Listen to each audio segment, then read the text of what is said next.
On veut déterminer l'ensemble solution de l'inéquation, qui est ici. On l'écrit d'abord en plaçant tous les termes du même côté. On peut choisir de placer tous les termes à droite pour faire en sorte d'avoir 3x carré, 3 étant un nombre qui est positif. On définit ensuite en deux une fonction f de x, 3x2 moins 7x moins 6.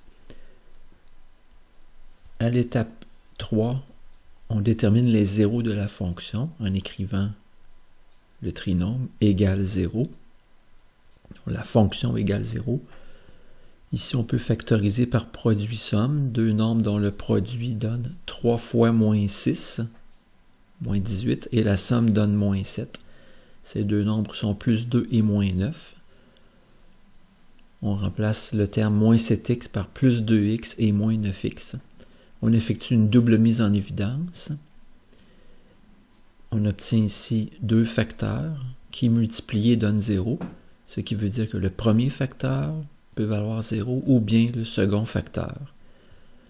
On trouve les deux zéros, x égale moins 2 tiers et x égale 3. En 4, on peut effectuer une esquisse de la parabole. A égale 3 qui est positif, le coefficient de x carré est positif, la parabole est concave ou tournée vers le haut. On la trace, on inscrit les deux zéros, moins 2 tiers et 3. Maintenant, pour déterminer l'ensemble solution de l'inéquation, on raisonne de la façon suivante. On dit 3x carré moins 7x moins 6 est plus grand que 0. Ça se lit de droite à gauche. Donc la fonction, ce trinôme représente bien la fonction est plus grande que 0. La fonction, c'est les y, en quelque sorte. J'ai colorié ici en rose les deux zones où on trouve la fonction, les y, qui sont plus grands que 0. Ce qui permet de déterminer l'ensemble solution qui est composé des x de moins l'infini jusqu'au 0 qui est moins 2 tiers et aussi tous les x à partir de 3 jusqu'à l'infini.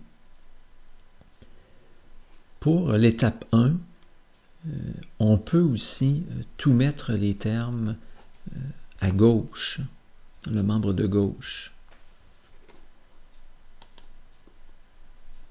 Comme ceci.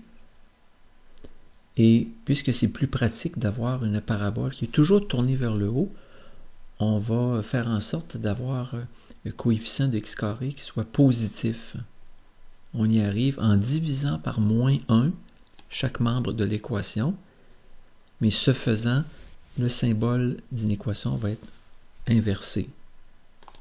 Comme ceci. On effectue la division. Pour chaque terme du membre de gauche, les signes vont être opposés. Et on obtient la même chose qu'on avait obtenue à l'étape 1, c'est-à-dire la parabole ici, plus grande que 0. Qu'on lit de gauche à droite, alors que au départ, on avait obtenu 0 plus petit que 3x carré moins 7x moins 6, mais on lisait ça de droite à gauche, toujours à partir de la fonction.